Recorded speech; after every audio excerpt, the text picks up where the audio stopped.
시작하도록 하겠습니다. 먼저 투자전략경제 팀의 8월 중국 수출입 데이터 박영금 위원 발표했겠습니다. 8월 중국 수출은 전년 대비 9.5% 증가하여 예상치를 상회했습니다. 수출이 2개월 연속 서프라이즈를 기록한 것은 글로벌 수요 회복에 기인했습니다. 또한 국경 간 전자상 거래 기업에 대한 수출 지원 정책도 수출 회복에 기여했습니다.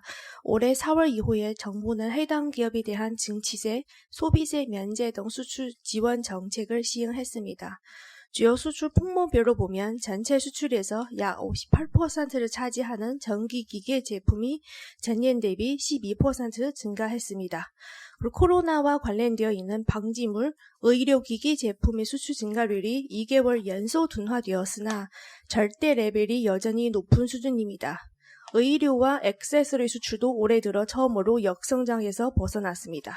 결론적으로 글로벌 제조업 PMI가 4개월 연속 상승한 점, 4분기 백신 기대감에 따른 수요 회복 지수 등을 감안하면 향후 중국 수출은 우상향 추세를 예상합니다. 이상입니다. 네, 다음은 산업 기업 분석으로 넘어가겠습니다. 항공운송산업 정연승 위원.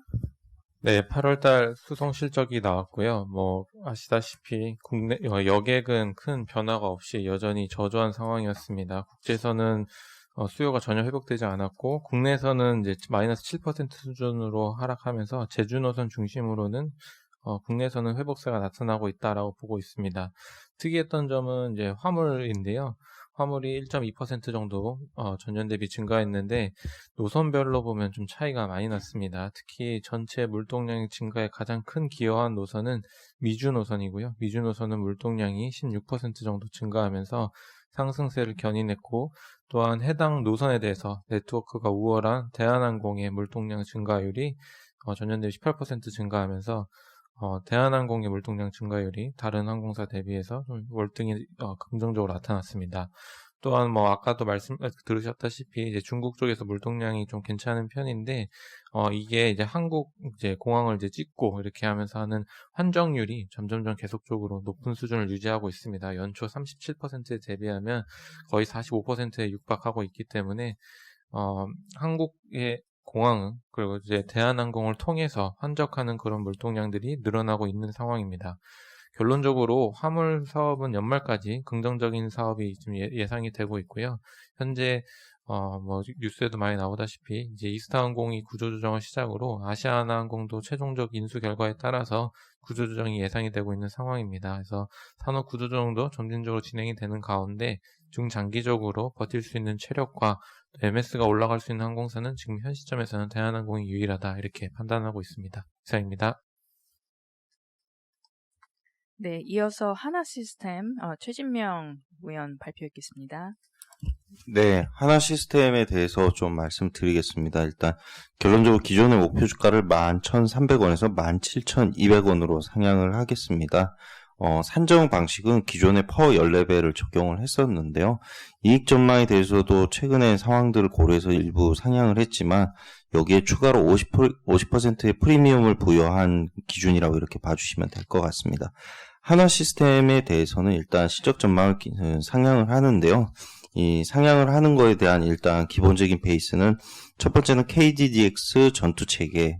KDDX는 한국형 차세대 구축함을 의미합니다. 한국형 차세대 구축함 전투체계 수주가 보도가 됐고요. 현재 확정적으로 땄다라고 공시를 하진 않았지만 거의 점수 자체가 이미 1등이고 그 과거에도 보면 전투체계 수주를 한 번을 빼고 한 번도 놓치지 않았기 때문에 사실상 확실시 되는 상황이라고 이렇게 봐주시면 될 것 같고요. 두 번째는 계열 회사인 하나디펜스가 K9 자주포 호주 수출권에 대해서 단독 우선 협상자로 선정됐기 때문에 하나시스템이 여기에 관련된 이제 자주포 사격 통제 장치라든지 기타 각종 부품들을 납품하고 있기 때문에 낙수 효과가 예상이 되는 바입니다. 이런 부분들을 전체적으로 추정치에 반영을 했기 때문에 2021년과 2022년 매출과 영업이익이 상향이 됐고요. 여기에 추가로 밸류에이션의 프리미엄을 부여할 수 있는 것은 5가지로 보고 있습니다. 첫 번째는 방금 말씀드린 KDDX 전투체계 수주 덕분에 앞으로 2년간 국내 내수 매출에 대해서 안정적인 성장을 지속할 수 있을 것 같고요. 두 번째는 K9 자주포의 부품 수출이 기대되기 때문에 수출 물량, 기대하지 않았던 물량이 좀 추가로 붙었다고 보시면 됩니다. 세 번째로 다른 방산업체들이 코로나 사태 때 특히나 민항기에 관련된 여러 가지 좀 매출들이 40% 이상 YY로 빠지는 것들을 볼 수 있었는데요. 하나시스템 구조적으로 타격을 받은 사업 부문이 아예 전무하다는 점에서 동종업계 대비 확실히 우월한 모습을 보일 수 있습니다. 그 다음 네 번째는 자회사인 페이저 솔루션과 오버웨어에 대해서 2021년 빠르면 좀 본격적으로 2023년을 보고 있는데요. 실적 가시화가 예상이 되고 있습니다. 이 두 회사에 대해서 조그만 부연 설명을 더 드리자면 5페이지를 봐주시면 일단 지분 구조가 나오는데요. 하나시스템은 현재 페이저 솔루션 100% 지분 투자가 돼 있고요. 오버웨어에 대해서는 30% 돼 있는데 최대 주주이기 때문에 연결로 편입될 예정입니다. 이 기업들은 각각이 저궤도 위성 안테나 기술과요. 그 다음에 에어택시 이제 그 비행체에 대한 원천 기술을 가진 회사들입니다. 이들 기업들은 특징이 저궤도 위성 통신망은 저희 좀 뉴스로 보셨을 것 같은데요. 스페이스 X라고 이제 앨런 머스크가 하고 있는 기업의 스타링크 저궤도 이동 통신망 서비스가 그 내년부터 서비스를 개시하기 때문에 여기에 대응하는 단말기다라고 이렇게 봐주시면 될 것 같고요. 현재 에어버스로 납품이 예정돼 있습니다. 그리고 오버에어의 비행체 역시 2023년 서비스 개통을 준비하고 있는 우버에 납품을 할 예정이기 때문에요. 이런 전체적인 것들이 신사업 부문이 기대밖의 성장을 보여줄 수 있다라고 이렇게 생각을 하고 있습니다. 특히 저희 오버에어의 원천 기술이 이제 그 국내에서 그린 뉴딜 정책에서 준비를 하고 있는 수소 에어택시 사업이 국내에도 적용될 예정인데요. 이 기술이 그대로 적용될 예정이기 때문에 결론적으로 하나시스템은 그린 뉴딜 정책 수혜조로도 볼 수 있다라고 이렇게 이해해 주시면 될 것 같습니다. 과거에 최근의 일이죠. 테슬라의 주가 상승에서 2차 전지 관련주들이 같이 수혜를 입었었는데요. 앨런 머스크가 준비하고 있는 스페이스X나 이런 우버에서 좋은 모습이 보여질 수 있다면 좀 동일한 형태의 낙수 효과가 장기적으로 있지 않을까 기대하고 있습니다. 이상입니다. 이 하나시스템 주가가 지난주에 KDX 수주 가시화 그리고 그린 뉴딜 등으로 좀 사실 좀 갑자기 좀 올랐잖아요. 근데 지금 목표 주가를 상회했는데 이게 뭐 추가 그 주가 상승 가능성에 대해서 좀 더 구체적으로 말씀해 주시죠. 예. 네, 기존의 목표 주가는 저희 방산업종 평균 14배를 적용을 했었습니다. 그러니까 이 기업 같은 경우는 현재 기존 사업 구조를 보면 신사업을 배제하고 보더라도 방위사업에서 한 70%, 그 다음에 그 SI 비즈니스에서 30%가 발생하고 있기 때문에 현재 방산 평균이 한 14배 정도 되고요. SI 평균이 20배에서 21배 정도 됩니다. 그래서 그 저의 기존의 논리는 이 두 개를 합치면 사실 14배 이상을 받는 게 매우 자연스러운데 그 밸류에이션이 14배도 못 받고 있기 때문에 저평가 상태다라고 이렇게 말씀을 드려왔고요. 현재는 14배보다는 조금 높은 수준에 와 있는 게 사실입니다. 네, 저의 이야기는 이제 실적에 대한 추정치가 기존에 이제 이런 호재들이 반영돼 있지 않았다. 물론 지난주에 주가가 상승을 했습니다만 이런 부분들은 실적 추정치 상향으로 설명이 될 수 있을 것 같고요. 여기에 추가로 그 제가 프리미엄으로 볼 수 있는 게 5개였는데 그 중에 신사업에 대한 것들은 아직 밸류에이션에 반영되어 있지 않을 거라고 생각을 했고요. 또 한 가지는 그린 뉴딜 펀드로 이 기업이 편입될 수 있다라고 생각을 했기 때문에 이런 부분들이 투자자들이 잘 알고 계신지 좀 하이라이트 하고자 했고요. 이런 것들이 좀 인지되는 과정에서 추가 상승할 수 있다고 생각하고 있습니다. 그리고 최근에 하나그룹이 그 뭐 니콜라도 그랬습니다만 여기 페이저 솔루션이나 오버에어 같은 벤처성 해외 기업의 투자가 생각보다 꽤 있는데 이 페이저 솔루션 뭐 예를 들어 오버에어 같은 경우는 뭐 드론 택시라고 우리가 흔히 볼 수 있는데 이 두 개 기업에 대해서 좀 설명 좀 해주시죠. 예. 네, 조금 자세히 설명을 드리겠습니다. 페이저 솔루션은 일단 영국계 기업입니다. 그 저궤도 위성통신망 기술이란 건 어떤 거냐 하면요. 예, 기존에 우리가 쓰는 위성통신은 다 정지 위성입니다.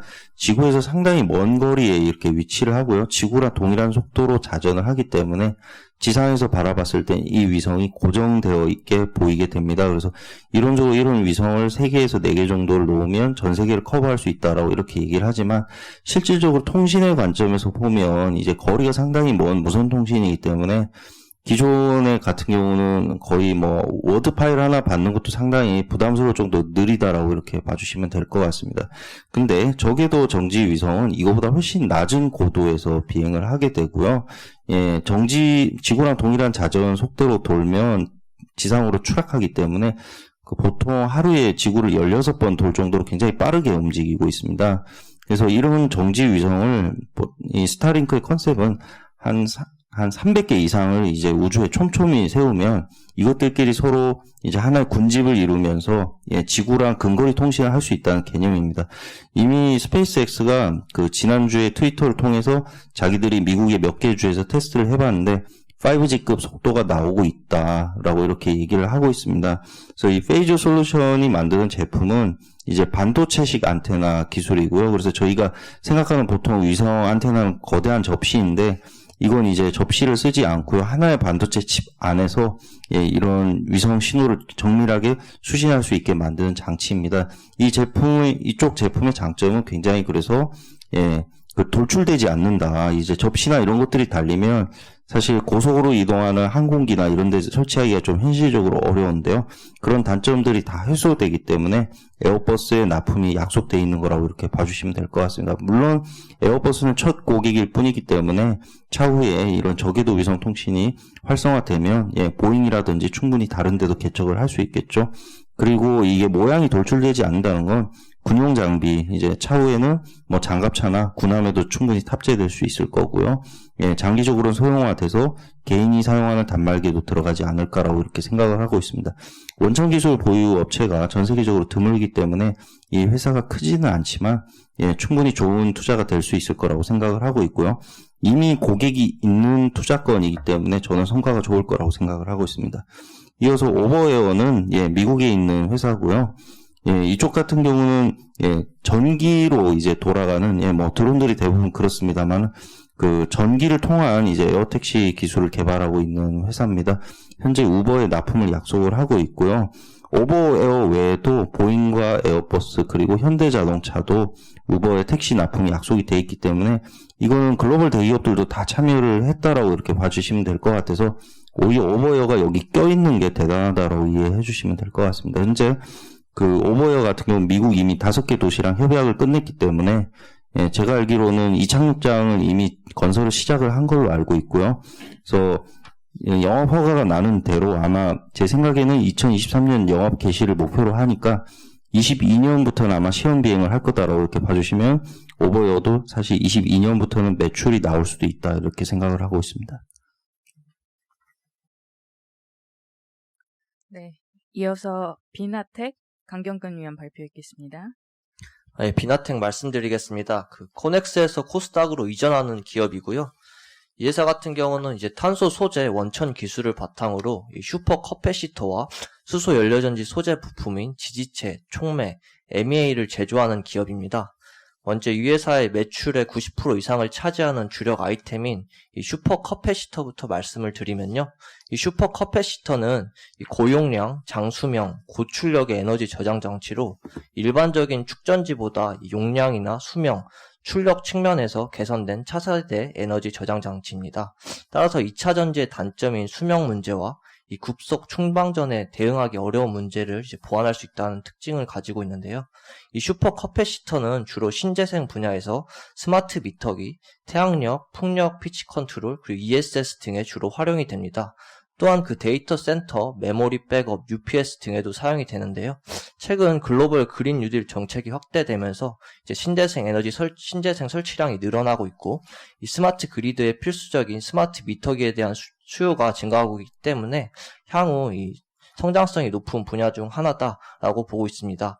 이 슈퍼 커패시티 시장은 크게 대형, 중형, 소형으로 분류가 되는데, 이제 동사 같은 경우는 이제 중형, 슈퍼 커패시티 시장 점유율 약 20%의 1위 기업으로 향후 시장 성장에 따른 수혜를 누릴 것으로 보고 있습니다. 이 회사 두 번째 아이템은 그 스택의 핵심 소재 부품인데요. 이제 동사 같은 경우는 스택의 핵심 소재 부품인 지지체, 촉매, MEA를 일괄 제조하는 국내 유일한 기업입니다. 이 세 가지 관계를 좀 말씀드리면, 지지체 위에 백금을 올리면 이제 촉매가 되고요. 촉매를 전극에 넣어서 이제 전해질 막에 발라주면 이제 MEA가 됩니다. 이 MEA를 400장 가량 쌓으면 이제 스택이 되는데, 이제 동사 같은 경우는 이제 MEA의 주요 매출처는 이제 국내 건물용 연료전지 업체인 S사로 연료전지 관련 매출의 80% 이상이 이제 건물용 연료전지에서 발생하고 있습니다. 또한 이제 2차 벤더로서 이제 지지체 일부 물량을 이제 국내 완성차 부품업체에 납품하고 있는 상황인데요. 올해 동사의 연료전지 관련 매출액은 이제 34억 원 수준으로 이제 전체 매출에서 차지하는 비중은 미미하지만 향후 이제 국내외 수소경제 활성화 정책과 MEA 캐파 증설에 따른 연료전지 관련 매출의 고성장이 기대되고 있습니다. 이제 동사 같은 경우는 작년 연간 12만 장 수준의 MEA 생산 능력을 2020년 15만 장, 2021년 30만 장, 22년 100만 장으로 이제 공격적으로 확대해 나갈 계획인데요. MEA 장당 ASP가 한 6만 원 정도 되는데, 이게 5만 원 정도로 내려온다 하더라도 22년에 약 500억 정도 매출이 발생하는 거기 때문에 향후 이쪽 분야에서 고성장이 예상됩니다. 올해 예상 PER은 공모가 기준 18.5에서 21.9배 수준으로 이제 글로벌 그린 뉴딜 정책 수혜와 이 수소 연료전지 시장에 대한 높은 관심을 감안하면 이제 매력적인 밸류에이션이라고 판단합니다. 수요 예측일은 이제 9월 7일, 8일 오늘이 마지막일이고요. 이제 상장 예정일은 이제 9월 23일입니다. 이상입니다. 네, 다음은 대한유화 스파커멘트 황유식 위원 발표하겠습니다. 네, 어제 장중에 좀 냈던 건데, 그 대한유화 추가에 대해서 다시 한번, 좀 의견을 좀 드리겠습니다. 일단 어제 그 종가가 한 25% 좀 올랐습니다. 장중에 상한가도 좀 기록을 했었고요. 이렇게 좀 오르게 된, 배경에, 중요한 것 중에 하나는, 2차전지 분리막용 피특수 소재를 한다라는, 기사가, 촉발을 좀 했다라고 보고 있고요. 기저에는 이제 석유화학 기업의 하반기 실적은 지속적으로 좀 호조를 보이고 있는 상황에서 이런 기사가 좀 부각이 좀 되지 않았나라는 생각을 하고 있습니다. 그래서 2차 전지 소재주로서 입문을 좀 한 의미가 있다라는 좀 판단이 좀 되고요. 기사를 보면은 좀 의미 있는 게 기존에도 이런 소재를 한다라는 이야기를 레포트에서도 말씀을 드렸지만 회사 관계자가 직접적으로 수치를 이야기한 건 첫 사례라고 보면 될 것 같아요. 그래서 2차 전지 분리막용 PE 소재를 올해 매출이익이 한 1,000억 원 할 걸로 예측을 했고, 마켓시어는 이제 글로벌 50%로 1위, 그리고 매년 40% 이상 판매량이 증가할 거다라는 이야기를 좀 수치를 좀 냈습니다. 사실 다른 이제 소재들은 이제 요것보다도 이제 작은 매출을 하는 기업들이 사실 많은 상황인데, 1,000억 원 이상의 매출을 올해 좀 달성을 할 것 같고요. 성장률은 이제 기존의 2차 전지 소재의 성장률과 유사하게 보일 걸로 예측을 합니다. 산술적으로 계산을 하면은 22년에는 2,000억 원, 25년에는 5,000억 매출을 돌파할 가능하다라는 계산이 되고요. 영업이익 같은 경우는 이야기는 안 해주지만 일반 이제 범용 PE 같은 경우는 미드틴의 그 퍼센트의 이익률을 보이고 있는데 2차 전지 분리막 같은 경우는 이거보다 훨씬 높다고 좀 추정이 됩니다. 한 20-30%가량 영업이익을 내기 때문에 앞으로 매출액 증가를 고려한다면 그 2차 전지 산업 소재 기업의 특성에 맞는 주가 밸류에이션이 좀 적용이 돼야지 않을까라는 좀 생각을 하고 있습니다. 기존 사업의 실적은 상당히 지금 하반기 견조한 상황이고요. 코로나 수혜가 오히려 가능한 제품이라고 보면 될 것 같습니다. 그 배달용 포장재 수요가 늘어나기 때문에 PE나 PP의 수요가 상당히 좀 견조하고요. 그래서 포장재나 마스크 이런 이제 대체 수요가 지금 올라오면서 전반적인 실적 동향은 좋은 상황입니다. 원가도 연초 대비 좀 낮은 수준이기 때문에 원가 효과도 지속되고 있는 상황이고, 그래서 전반적인 스프레드는 상당히 좀 좋다라고 보고 있습니다. 뭐 사실 이제 기존의 이제 성장주 중심의 그 관심이 시장에 좀 있었지만 뭐 이런 지원 기업은 이제 기저의 이제 실적이 굉장히 견조하게 유지가 되면서 이런 이제 같이 성장 그 아이템에 대해서 뭐 좀 주목을 좀 받게 된 상황이라고 좀 보고 있고요. 지금 주가 대비 밸류에이션이 내년도 기준으로 퍼밸류가 한 6배, 그리고 PBR이 0.5배 수준입니다. 상당히 좀 보수적 추정 하에 밸류에이션인 상황이기 때문에 앞으로 좀 밸류에이션을 좀 더 높일 가능성이 있지 않을까라는 좀 생각을 하고 있는 상황입니다.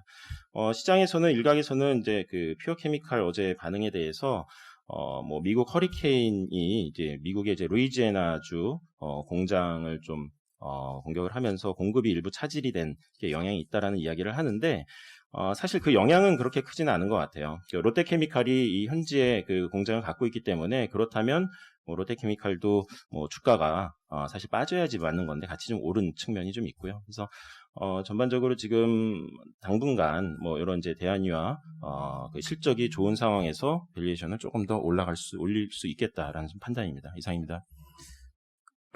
그 화학업체들이 이제 하이브리드화 되면서 주가가 이렇게 튀는 경우들이 나오고 하는데 최근에 보면 이제 뭐 시크릿칼 가치주에 관심이 가면서 피오케미칼들도 방금 말씀하셨지만 좀 움직이잖아요. 이쪽 순수 화학 쪽 그 업황 동향이나 실적들은 대체 어떻게 되는지 최근에 주가 상승을 좀 뒷받침할 수 있는지 좀 말씀해 주시죠. 일단 뭐 실적은 구체적인 수치로는 뭐 그 프리뷰에서 좀 자세히 말씀을 드리겠는데 전반적인 분위기는 일단 2분기 실적이 굉장히 좀 좋았지 않습니까? 예상과 다르게. 그 중에 이제 중요한 게 이제 저가 원료 효과가 좀 반영되면서 좀 도드라진 거다. 그리고 수요는 전반적으로 코로나 때문에 좀 약세였기 때문에 뭐 그걸 고려한다면은 이제 하반기는 2분기의 트윈 실적보다는 조금 이제 약보합 정도의 실적이 되지 않나 이런 이제 보수적 추정을 좀 했었는데 최근 분위기를 보면은 저가 원료 효과가 지속적으로 지금 이어지고 있는 상황입니다. 그래서 유가가 오르다가 지금 만 상황이기 때문에 지금 수준에서도 충분히 제품 가격이 지지되면서 저가 원료 수혜가 계속되고 있는 상황이라고 보면 될 것 같고요. 그리고 이제 수요 측면에서는 오히려 수요가 굉장히 좀 뭐 좋아진 느낌이 좀 있습니다. 회사랑 좀 이야기를 해보면은 일단 오히려 이제 코로나 때문에 죽은 이제 제품도 있지만 반면에 이제 대체 수요가 올라가면서 그걸 상쇄하는 부분이 상당히 있다라는 게 대다수의 이제 기업의 지금 최근 이제 반응이라고 보면 될 것 같고요. 그래서 종합을 해보면은 2분기 피크, 3분기, 4분기 조금 내려가는 걸로 봤지만 지금 분위기로는 오히려 2분기보다 조금 더 개선세가 좀 되는 게 지금 실적 분위기라고 보면 될 것 같습니다. 자세한 수치는 뭐 좀 더 정리해서 말씀드리겠습니다. 네, S&T 모티브는 자료로 대체하겠고요. 다음은 해외 주식 글로벌 클라우드 이슈 한익 임지영 위원 발표했겠습니다. 네, 클라우드 이슈 자료 발표드리겠습니다. 제목을 이제 Beyond the 클라우드 2.0이라고 좀 지어봤는데, 그 인프라에 좀 초점이 맞춰져 있던 이제 클라우드 1.0 시대에 뭐 아마존, 마이크로소프트 이런 대표 업체 말고 데이터의 응용, 애플리케이션의 활용에 좀 초점이 맞춰져 있는 좀 클라우드 2.0 시대의 대표주에 좀 주목해야 된다라는 좀 의미고요. 4페이지부터 좀 봐주시면 될 것 같습니다. 클라우드라는 메가 트렌드가 이제 글로벌 IT 환경을 좀 구조적으로 좀 바꾸고 있고, 좀 기술적 진화를 거듭을 하고 있는데, 클라우드 산업이 좀 고도화되면서 새로운 약간 파생 시장이 좀 형성이 되고 있습니다. 뭐 대표적으로 클라우드 커뮤니케이션, 네트워크, 모니터링 소프트웨어, 보안 플랫폼 시장이 좀 대표적인데, 그 메이저 클라우드 업체들도 이 새로운 시장에 대응해서 신규 서비스를 좀 출시를 하고, 그러니까 내재화도 시도를 하고 있는데, 모든 시장을 다 이제 섭렵하기에는 좀 역부족이다라고 좀 판단을 좀 하고 있고요. 이런 큰 기술 패러다임 변화 속에서 이 레거시 벤더들을 대체하면서 고성장을 하고 있는 좀 신생 업체에 주목할 필요가 있다라는 거고, 이 보고서에서는 이제 트윌리오, 클라우드플레어, 데이터더그, 크라우드 스트라이커, G스케일러 이 5가지 종목을 좀 준비를 했고요. 이 종목들의 공통점은 태생적으로 100% 이제 클라우드 네이티브 아키텍처로 설계가 됐고, 빅데이터나 인공지능을 좀 기반으로 데이터 분석, 그리고 활용에 좀 초점이 맞춰진 서비스를 제공하는 업체들입니다. 그러니까 이제 데이터를 효율적으로 관리하는 것도 중요한데, 이제 클라우드 2.0 시대에는 이걸 실시간으로 분석해서 인사이트를 제공해서 이제 부가가치를 창출하는 게 훨씬 더 중요해졌다라는 게 의미이고요. 트윌리오랑 클라우드플레어는 한의연구원이 좀 말씀을 드리도록 할게요. 네, 19페이지를 좀 봐주시면 이제 클라우드 커뮤니케이션 플랫폼 시장을 연 트윌리오라는 기업이고요. 트윌리오는 소프트웨어 기반 클라우드 커뮤니케이션 플랫폼 전문 업체입니다. 이 소프트웨어 개발자가 음성, 메시지, 비디오, 이메일 등의 커뮤니케이션 기능을 손쉽게 다양한 애플리케이션에 삽입해서 사용할 수 있도록 하는 이런 커뮤니케이션 API를 제공하는 기업이다라고 생각을 하시면 되겠고요. 동사에 특화된 커뮤니케이션 API를 통하면 개발자는 소프트웨어 개발 시간을 크게 단축할 수 있고요. 높은 서비스 확장성도 확보 가능하게 됩니다. 기업 입장에서는 트윌리오의 클라우드 기반 커뮤니케이션 플랫폼을 사용하면 궁극적으로 고객 참여를 크게 향상시킬 수 있다는 장점이 있고요. 현재 리테일, 유통, 헬스케어, 교육, 미디어 등 다양한 산업 내 수많은 대기업과 중소기업들이 이 트윌리오의 API 기반 커뮤니케이션 플랫폼 사용을 확대하고 있는 추세여서 중장기적으로 좀 주목할 만한 기업이지 않을까라고 말씀을 드리겠고, 페이지 22페이지를 좀 봐주시면 트윌리오 플랫폼의 핵심 소프트웨어, 그러니까 채널 API하고 이제 솔루션 API의 뭐 기업들 실제 사용 사례를 좀 나열을 해드렸는데, 우버, 홈디포, 델, 짝닥, 에어투터 등등 다양한 기업들이 그 트윌리오의 실시간 커뮤니케이션 플랫폼을 사용을 하고 있다라고 봐주시면 되겠고, 자세한 내용은 22페이지를 좀 봐주시면 될 것 같습니다. 동사의 투자 포인트는 크게 두 가지입니다. 첫 번째는 견고한 기술적 지위와 CPaaS 시장 성장 전망입니다. 많은 잠재 기업 고객들이 디지털 트랜스포메이션의 일환으로 실시간 클라우드 커뮤니케이션 기술 적용 검토를 확대하고 있고요. CPaaS 시장은 기존 예상 대비 빠르게 성장을 하고 있습니다. 2023년 시장 규모가 한 200억 달러에 육박할 것으로 좀 예상되고 있는 가운데, 기술적인 역량과 사업 전략, 이런 측면을 좀 봤을 때 트윌리오의 입지가 매우 견고하다라는 측면과 고객사들이 트윌리오의 플랫폼 도입이 좀 순조롭게 할 수 있게끔 여러 가지 이제 파트너 커뮤니티 육성에도 좀 적극적으로 나서고 있기 때문에 이러한 점들은 트윌리오의 고속 성장세를 좀 지속 가능하게 만드는 큰 요인 중에 하나다라고 말씀을 드리겠고요. 두 번째 투자 포인트는 26페이지를 좀 봐주시면 되겠는데, 일단 적용되고 있는 산업이 확대되고 있는 부분이 있고요. 그리고 신규 수요도 창출이 되고 있습니다. 실제로 원격 의료와 교육 등의 분야에서 비디오 API 수요가 폭증을 하고 있는 그런 상황이고, 최근에 이제 비즈니스의 연속성을 유지하기 위해서 기업들이 이 고객과의 원활한 커뮤니케이션 채널을 좀 확보하기 위해서 이 클라우드 콜센터에 대한 이제 투자도 늘리고 있는 그런 상황입니다. 트윌리오는 이 클라우드 콜센터 플랫폼인 플렉스를 이제 제시를 하고 있는데, 이쪽 수요도 빠르게 좀 늘어나고 있기 때문에 이런 부분들을 좀 감안을 하시면 좋지 않을까라고 말씀을 드리겠고요. 두 번째로 말씀드릴 기업은 28페이지에 있는 클라우드플레어라는 기업입니다. 이 보안, 성능, 안정성 등과 같은 다양한 클라우드 네트워크 서비스를 제공하는 기업이고요. 동사의 네트워크 플랫폼은 높은 보안성을 기본으로 고객사 비즈니스 애플리케이션의 운영 성능과 안전성 향상에 집중하고 있는데, 여기에 클라우드 규모의 서비스 확장성과 더불어 통합 컨트롤 영역이라고 해서 이제 하나의 컨솔을 통해서 다양한 플랫폼을 컨트롤하고 운영하는 그런 컨솔입니다. 그래서 이를 통해서 온프레미스, 하이브리드, 퍼블릭 클라우드 등과 같은 다양한 곳을 다 한 곳에서 관리 가능하다라는 장점을 가지고 있고, 이 클라우드 플레이어 플레이어의 주력 시장 내에서는 이미 주요 경쟁사가 존재하고 있지만은 가장 큰 차이점은 동사가 하나의 통합된 클라우드 기반 플랫폼을 통해서 다양한 네트워크 서비스를 제공하고 있다는 점이고, 이게 어떻게 보면 경쟁 우위로 작용하고 있다라고 말씀을 드리겠습니다. 투자 포인트 간단하게 말씀을 드리면 32페이지를 좀 봐주시면 되겠는데, 일단은 첫 번째는 이제 프리미엄 비즈니스 모델을 통해서 공격적으로 사업 확장을 하고 있다라고 말씀을 드릴 수 있겠는데, 일단은 이 프리미엄 비즈니스 모델을 통해서 유치한 고객 중 많은 이들은 이제 고급 기능을 제공하는 월 또는 연 구독 방식 서비스로 전환을 하고 있는 상황이고, 통합된 플랫폼 내에서 필요에 따라 보안, 성능, 그리고 안정성 관련 솔루션을 추가 가능하기 때문에 업셀링과 크로스셀링이 가능하다라는 부분이 있고요.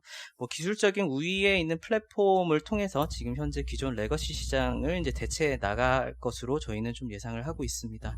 클라우드 플레이어의 연간 매출 2019년 기준으로 한 3억 달러에 불과한데, 동사의 플랫폼이 대체 가능한 유효 시장 규모가 350억 달러 정도이니까 동사의 높은 외형 성장 당분간 지속될 가능성이 크다라고 보고 있는 거고요. 두 번째 투자 포인트는 이제 에지 클라우드 플랫폼으로 진화될 수 있는 그런 가능성입니다. 일단은 개화 단계에 이제 진입한 에지 컴퓨팅 시장 내에서는 클라우드 플레이어가 좀 유리한 쪽으로 환경이 전개될 수 있다라고 보고 있는 거고요. 동사가 이제 보유하고 있는 글로벌 네트워크 규모, 그리고 각각의 엣지 서버가 모든 네트워크 서비스를 제공할 수 있게 구현된 이 서버리스 네트워크 아키텍처, 이런 부분들을 좀 감안을 했을 때 이쪽도 플러스 알파로 작용을 할 거다라고 보고 있습니다. 네, 좀 간단하게 부탁드리겠습니다. 네, 데이터덕이랑 클라우드 스트라이크 핵심만 좀 말씀드리겠습니다. 네, 데이터덕 같은 경우는 모니터링 소프트웨어 업체에서 좀 게임 체인저라고 좀 보시면 될 것 같고요. 그러니까 클라우드 서비스를 이용하는 기업이면 이제 무조건 채용해야 되는 그런 플랫폼 서비스다라고 보시면 될 것 같아요. 그러니까 CPU나 스토리지나 실시간으로 사용량을 얼마나 쓰고 있는지 이런 거를 이제 확인해주고 대시보드로 보여주는 업체다라고 보시면 될 것 같고, 최근에는 APM 시장이라든지 로그 매니지먼트 시장으로 좀 시장을 확대하고 있다라고 좀 보시면 될 것 같은데, 투자 포인트는 두 가지로만 말씀드리겠습니다. 이제 기술 패러다임의 변화에서 가장 퍼스트 무버로 가장 이제 도약하고 있는 업체인데, 이제 아키텍처가 좀 바뀌고 있습니다. 애플리케이션 개발 방식이 좀 바뀌고 있는데, 모놀리틱에서 마이크로 서비스로 좀 바뀌고 있습니다. 거기에서 가장 빠르게 퍼스트 무버로 움직여서 좀 시장 고성장하는 시장에서 가장 빠르게 좀 적응하고 대응하고 있는 업체다라고 보시면 될 것 같은데, 실제로 IDC 서베이에 따르면 한 52% 업체들이 이제 마이크로 서비스 아키텍처를 사용하고 있고, 앞으로도 한 43%가 이 구조를 활용해서 앱을 개발할 거라고 좀 응답을 했습니다. 동사는 18년도 한 109%, 작년에도 97% 매출액 성장을 좀 기록했는데, 고성장의 배경 자체가 이런 패러다임 변화에 가장 경쟁사 대비 빠르게 대응했기 때문이다라고 좀 보고 있고, 두 번째 투자 포인트는 이제 시장 잠재력인데, 이제 얘네들이 보고 있는 유효 시장이 한 350억 달러 정도 됩니다. 그러니까 지금 얘네 연매출 3.6억 달러, 한 10배 이상 규모로 좀 보고 있고, 시장 침투율도 APM도 5% 정도에 불과한 걸로 좀 파악을 하고 있는데, 아시다시피 디지털 트랜스포메이션, 클라우드 전환이 빨라지면 더 빨라질수록 이런 수요가 늘어날 수밖에 없다라고 보고 있고요. 두 번째 클라우드 스트라이커 말씀드리면 48페이지 좀 보시면 될 것 같고요. 이제 약간 이제 보안업계 테슬라라고 좀 제목을 지어봤습니다. 이제 좀 기존 사이버 보안 시장에서 레거시 제품을 완전 대체를 하고 완전 센세이션을 좀 일으키고 있는, 부상하고 있는 기업인데요. 주요 영역은 EDR이라고 해서 이제 엔드포인트 디텍션 앤 리스폰스 시장의 리더입니다. EDR이, 그러니까 쉽게 설명을 드리면 이제 기존의 안철수 백신 이런 바이러스 프로그램으로 보통 알려져 있는데, 이제 얘네들이 제공하는 EDR 같은 경우는 이제 알려지지 않은 신종이라는 변종 악성 코드를 실시간으로 대응하는 개념입니다. 그러니까 기존의 백신은 이제 공항 출입구 심사에서 약간 블랙리스트를 확인해가지고 탑승자를 이제 확인하는 그런 거라고 하면은, EDR 같은 경우는 이제 공항 전체 CCTV 깔아서 거동이 수상한 사람을 실시간으로 식별하는 그런 시스템이라고 보시면 될 것 같고. 네, 투자 포인트 위주로만 간결하게 부탁드리겠습니다. 네, 크라우드스트라이크 시가총액이 그동안 보안 대장주였던 시만텍의 시가총액을 좀 넘어섰습니다. 좀 이건 이제 기술 패러다임 변화를 누가 주도하고 있는지를 알려주는 그런 시장의 평가라고 좀 생각을 하고 있고, 향후 성장에 대한 이제 미래 가치 이런 걸 반영을 했을 때 현재 시가총액은 크게 좀 무리가 없는 수준이라고 좀 보고 있습니다. 이상입니다. 네, 다음은 대체투자로 넘어가서요. 글로벌 인프라 김영근 위원 발표했겠습니다. 네, 글로벌 인프라 지난주는 유럽이 좀 많이 빠졌습니다. 우리가 아시다시피 코로나 2차 확산이 스페인, 프랑스, 이탈리아를 중심으로 다시 확산세를 보이고 있다는 점에서 인프라도 좀 소폭 하회를 했고요. 상대적으로 아시아 쪽은 좀 또 올랐습니다. 그 이유가 호주를 오늘은 좀 말씀을 드릴 텐데 호주의 유료도료가 많이 올랐습니다. 그래서 최근에 빅토리아주 하면 우리가 알고 있는 멜버른이 있는 도시입니다. 그쪽하고 뉴사우스 웨일스 하면 시드니인데 거기까지 주 경계를 봉쇄를 했거든요. 그래서 최근에는 그거를 완화하겠다고 이제 호주 총리가 이야기를 했고 나머지 주도 점진적으로 와해한다 해서 교통량이 많이 늘어날 거라고 판단합니다. 그래서 저희가 호주에 원래 유틸리티 AST를 가지고 있었는데요. 그림 1번하고 뭐 2번을 보시면은 다시 교통량이 증가하면서 통화량이 많이 늘어나는 유료도로를 좀 주목해야 된다 그래서 호주에 있는 TCL 그를 편입을 했습니다. 그래서 TCL은 기본적으로 침체 구간에도 통행료를 인하한 적은 없습니다. 물론 교통량이 줄면서 배당이 좀 삭감된 이슈는 있는데 그게 올해는 거의 다 반영했다고 보고 있어서 사실상 우리 MP에 편입을 했습니다. 따라서 글로벌 인프라는 점진적으로 2차 확산 코로나가 된다 하더라도 우리는 서서히 이제 확대 의견을 가지고 있습니다. 그래서 유럽 중심하고 전략하고 도로 부분에 우리는 집중적으로 좀 매수 의견을 가지고 있습니다. 이상입니다. 네, 이어서 글로벌 리츠 홍지한 위원. 네, 이어서 리츠 말씀드리겠습니다. 지난 한 주 동안 글로벌 리츠 지수 지금 0.67% 정도 빠졌고요. 글로벌 지금 뭐 주가 지수가 한 2, 3%대 하락한 거에 비해서는 좀 상대적으로 견조했다라고 봐주시면 될 것 같고, 첫 페이지가 아래에 있는 섹터 단으로 봐주시면 지금 수요일에 그 미국 CDC가 이제 백신 접종을 준비하라고 얘기를 하면서 호텔, 리테일, 헬스케어 종목들이 좀 크게 상승을 했었고요. 그 이후에 이제 목요일에 금요일에 이제 미국 그 기술주가 빠지면서 특수형이나 산업용 리츠가 좀 하락을 주도했다라고 보시면 될 것 같습니다. 저희는 결론적으로 이제 글로벌 주요국들의 주가 지수 밸류에이션 부담이 좀 생긴 상황이어서 이 유동성 자체가 좀 리츠로 유입될 가능성이 높다라고 좀 보고 있고요. 그래서 글로벌 리츠에 대한 투자 의견 확대로 좀 유지를 하겠습니다. 오피스 차트만 몇 개 좀 말씀드리면요. 그림 1번 보시면은 지금 6월 달에 진행된 미국 오피스 임차 기업 조사인데 이게 오피스 수요가 코로나 이후에도 이제 감소할 거다라고 응답한 비율이 한 50%가 넘게 지금 잡히고 있고, 또 이제 그림 2번 보시면은 이게 과거 9.11 테러 당시에 이제 도심 주변으로 좀 이동하는 오피스 수요가 있었는데 지금 코로나 이후에도 좀 그런 움직임이 좀 나오고 있습니다. 그렇기 때문에 지금 미국 오피스 리츠 같은 경우는 도심 주변 도심 중심으로 좀 오피스를 가지고 있는데 그러한 수요들이 좀 부도심 쪽으로 옮겨갈 수 있겠다라는 생각을 좀 가지고 있고요. 그림 3번 보시면은 지금까지 늘어났던 오피스 공급 자체는 좀 줄고 있기는 한데 지금 2019년도까지도 굉장히 공급이 많았기 때문에 이러한 물량이 좀 들어오면은 임대료나 가격 측면에서는 좀 부정적일 수 있겠다라고 좀 보고 있습니다. 그래서 결론적으로 오피스 리츠에 대해서는 좀 보수적인 접근이 필요하다라고 좀 정리드리겠습니다. 이상입니다. 네, 혹시 오늘 준비한 자료에 추가 질문 있으실까요? 네, 없으면 이상 준비한 자료 발표 마치겠습니다.